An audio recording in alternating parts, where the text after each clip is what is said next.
Hey guys, welcome back. So in today's video I will be showing you how you can uh, set up this dimension line, as you can see right here. Now how to do that? Simply you just open up your project where you want to put your uh, dimensions. Now we have two options.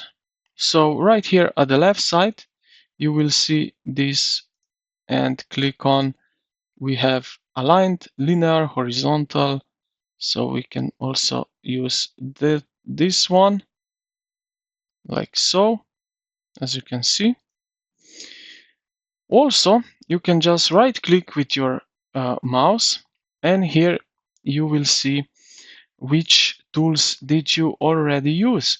So I have used aligned, this one here, and vertical. So if I want to use aligned again, I can press here, and then I go from this point to this point, and I have the second dimension right over here.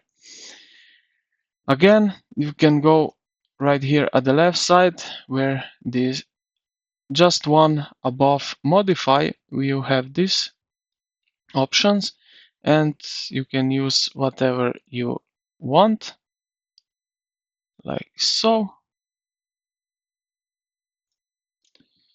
So this is how you can use dimension line and get this data. So I hope this video was helpful. If it was, consider to like the video, subscribe to the channel. Thank you for watching, and I will see you in the next one.